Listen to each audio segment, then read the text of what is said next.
The clash of swords pierces the desert air. Under the searing sun, Richard the Lionheart charges into battle, his golden crown catching the light like fire. His men surge forward with a thunderous roar, their battle cries shaking the earth itself. In this moment, he is not just a king, but a legend in the making. Miles away, in the cold rain of England, another warrior stands resolute. William Marshal grips his sword at the gates of a besieged castle, his scarred armor a testament to countless battles. Unlike Richard, he fights not for glory or a crown, but for something deeper: loyalty. His name may not dominate history books like Richard's, yet without him, kingdoms would crumble. A king needs more than courage to rule, Eleanor of Aquitaine once told her son Richard. She understood what few did. The fiery Lionheart and the steadfast Marshal were two sides of the same coin. One would shake the world with his ambition, the other would keep it from falling apart. But how did a rebellious prince and a low-born knight form the most powerful partnership of their age?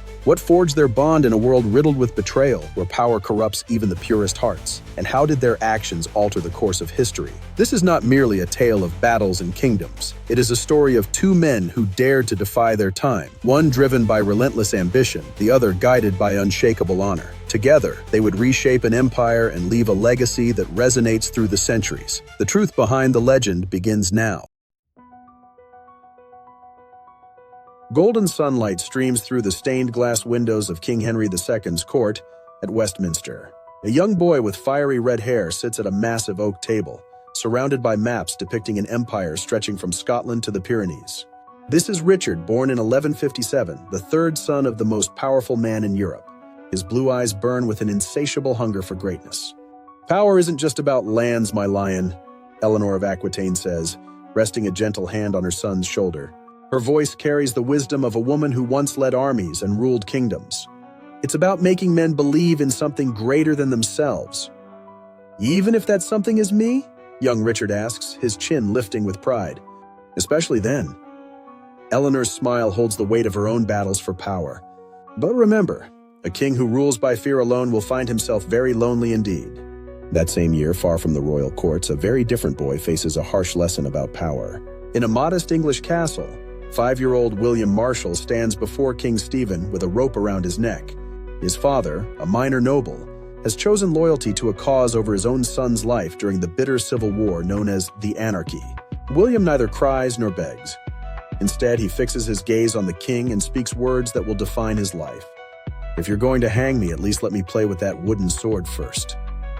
Struck by the boy's courage, King Stephen spares him and even gives him the toy weapon. This moment plants the seed of the greatest knight England would ever know. As years pass, these two boys grow into men along vastly different paths. At court, Richard's days are filled with the clash of practiced swords and the thunder of hooves. He masters the art of war under Europe's finest tutors, his natural talent matched only by his fierce ambition. By the age of 12, he unseats knights twice his age in tournaments. His sharp mind quickly grasps strategy, languages, and politics. "Watch that one," a battle-scarred knight mutters to his squire as Richard dominates yet another training session. He fights like his grandfather, the Duke, same fire in his eyes. Meanwhile, William Marshal's education proves grittier. At 12, he is sent to Normandy to train under his uncle, where he learns warfare not in courtly practice yards, but in brutal border skirmishes. Unlike Richard, William's lessons are hard-earned, sleeping in armor, fighting while exhausted, and surviving against all odds. By the time Richard commands his first army at 16, defending his mother's lands in Aquitaine, his reputation already echoes through the courts of Europe. He is known not only for his skill with sword and lance, but for his tactical brilliance. He studies every battle his father has ever fought, determined to surpass him. William, meanwhile, enters the tournament circuit, not for fame, but survival. Each victory feeds him and earns him better armor. His signature move, grabbing enemy knights by their horses' bridles and pulling them from their saddles, becomes legendary. Word spreads, "Watch the Marshal." He fights not for show, but to win.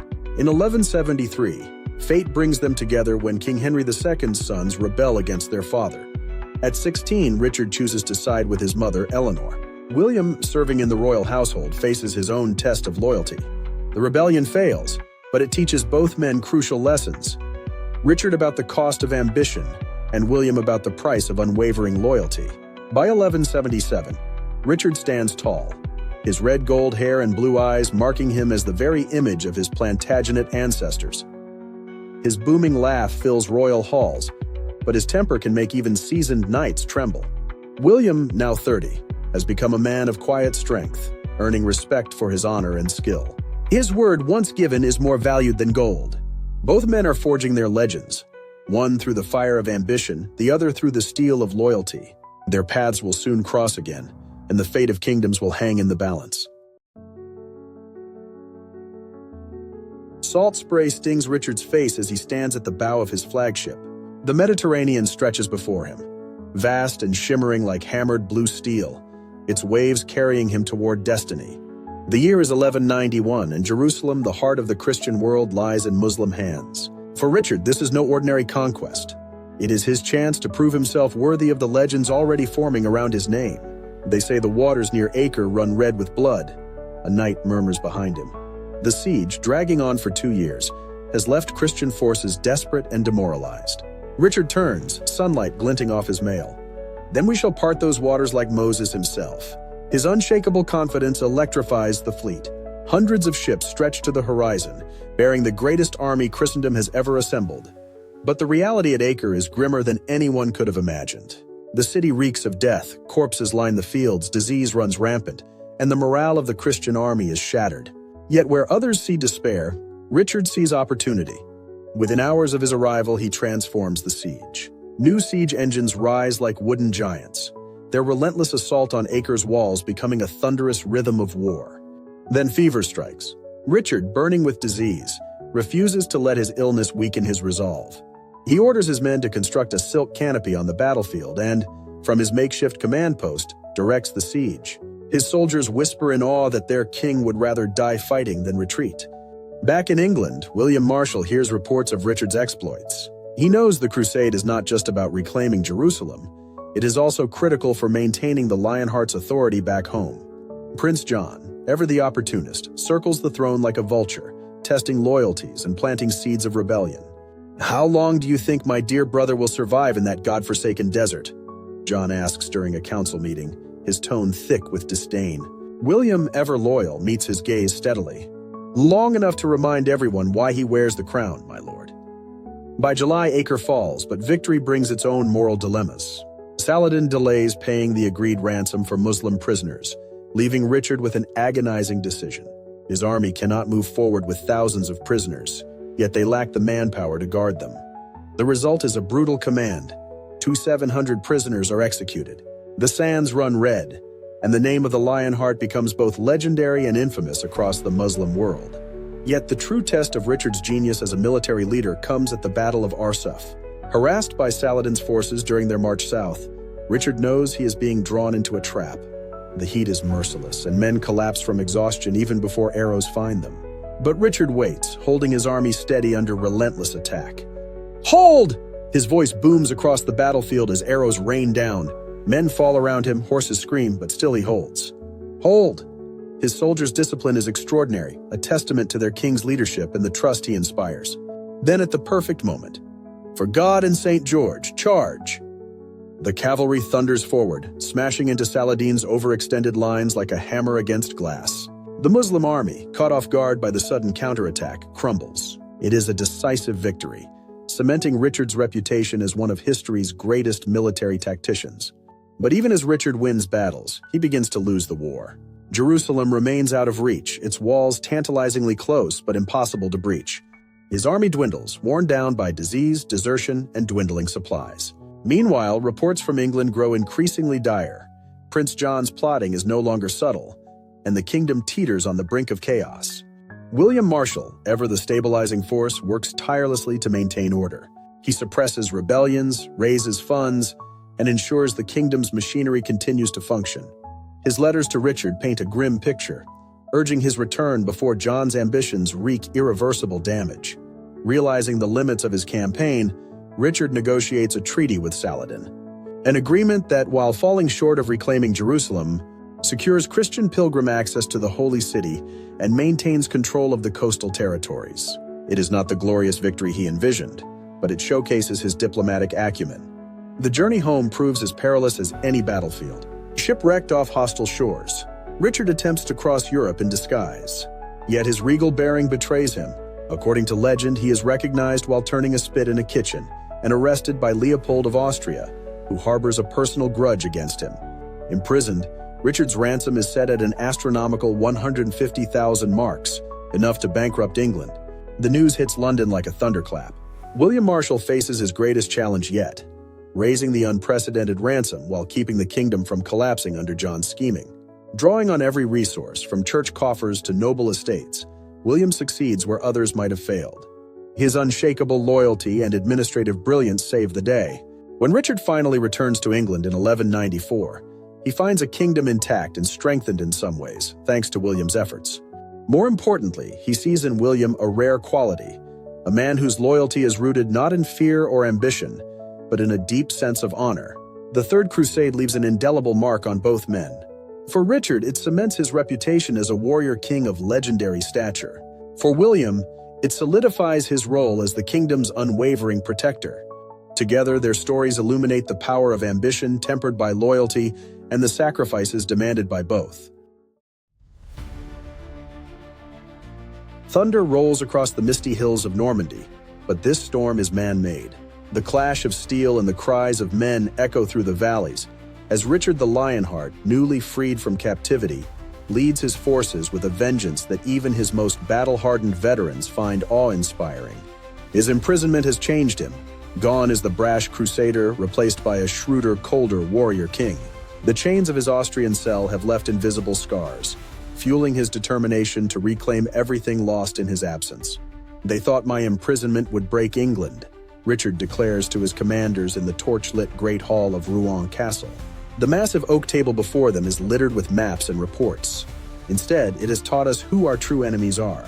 His finger traces the territories now held by Philip II of France, lands surrendered through treachery and weakness during his captivity.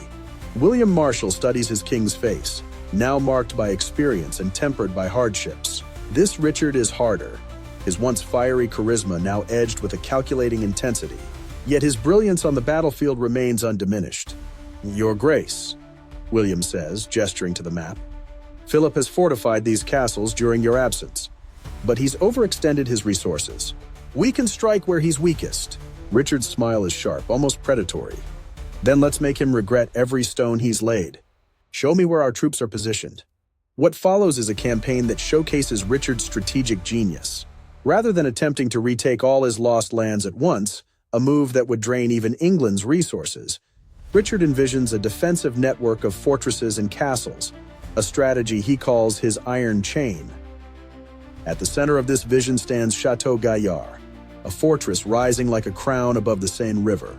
"Build it strong, build it fast," Richard commands his engineers. "Every day we spend building is another day Philip has to worry." The construction of Château Gaillard is a marvel of medieval engineering. Thousands of workers labor in shifts, and Richard himself often joins them, hauling stones alongside common masons. A king who asks men to build his vision, he tells a surprised laborer, must be willing to build it with his own hands. Meanwhile, back in England, William Marshal orchestrates an equally impressive campaign, not of warfare, but of governance. The cost of Richard's ambitions strains the kingdom's resources to their breaking point. To meet these demands, William revolutionizes England's administration, creating systems for tax collection and resource management that will influence governance for centuries to come. How do you maintain order under such strain? An exasperated official asks him. By reminding everyone that each coin collected, every stone quarried, serves a purpose greater than themselves, William replies, "We're not just building castles, we're building the future of England." The French, however, are far from idle. Philip II launches raids into Norman territory, testing Richard's defenses. But the Lionheart responds with his trademark ferocity. At the Battle of Gisors in 1198, Richard demonstrates why he is regarded as one of the greatest warrior kings in history. The morning dawns cold and clear, mist clinging to the valley floor. Richard surveys the battlefield from horseback, his golden lion banner snapping in the wind. Philip has made a critical error, positioning his forces with a river at their backs. "Send word down the line," Richard commands. "When the horns sound, every man attacks. No holding back. We'll drive them into the river or into their graves." The resulting battle becomes legend. Richard personally leads the charge, his sword flashing in the pale sunlight. His archers rain death on the French ranks, while his cavalry crushes their flanks. Philip's army breaks, and the French king himself narrowly escapes by swimming across the river in full armor. "God in my right!" Richard's triumphant cry echoes across the battlefield. The victory is complete, but the cost is staggering. The river runs red with blood, and the field is littered with the dead and dying. That evening, Richard walks among his men as his surgeons tend to the wounded. He stops to speak with veterans and raw recruits alike, sharing wine from his flask. It is moments like these that explain the unwavering devotion he inspires in his soldiers. But war's appetite is insatiable. Each victory demands another battle. Each castle requires more resources. England groans under the weight of the kingdom's ambitions. William Marshal's role grows ever more crucial, as he balances the needs of war with the kingdom's ability to sustain it. In the spring of 1199, Richard receives word of a treasure supposedly discovered at Château, a small castle in Limousin. The local lord has refused to share it with the king. It is a minor matter, one that would typically be handled by subordinates. But Richard, ever restless, decides to lead the siege personally.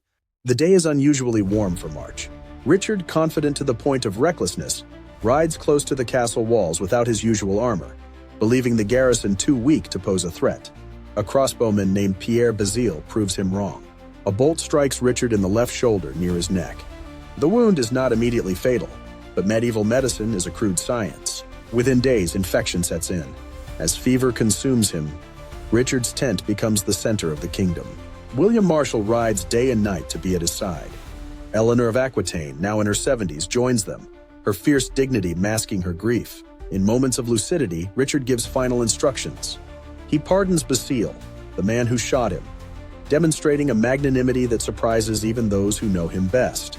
He names his brother John as his heir, perhaps hoping the weight of the crown will force him to rise above his scheming ways. "I fear not death," Richard whispers to William during a moment of clarity, "but I fear for all we have built. Promise me, William, you will keep the peace. The kingdom needs your strength now more than ever." William kneels beside his king. "Until my last breath, my lord." "This I swear." On April 6, 1199, Richard the Lionheart takes his final breath.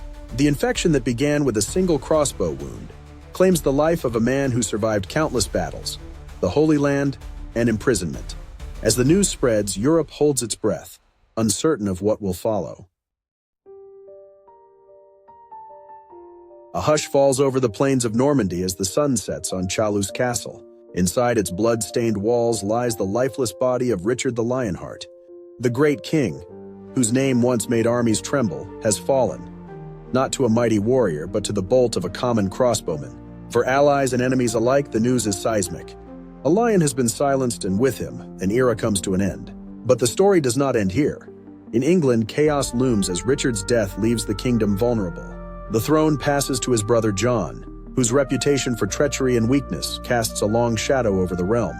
The Plantagenet Empire, already fractured, teeters on the brink of collapse. Yet amidst the uncertainty, one figure emerges as a pillar of stability: William Marshal. As the kingdom's greatest knight and most trusted statesman, William shoulders the monumental task of preserving what Richard built. His loyalty, not to a man but to the crown itself, becomes the glue that holds England together in its darkest hour. For John, ruling in the shadow of Richard proves an impossible challenge. Where Richard inspired devotion and admiration, John incites rebellion and mistrust. His reign is marked by conflict with the barons, disputes over taxation, and humiliating territorial losses to France. Through it all, William remains a voice of reason, his unwavering integrity a stark contrast to John's divisive rule. "How do you serve him?"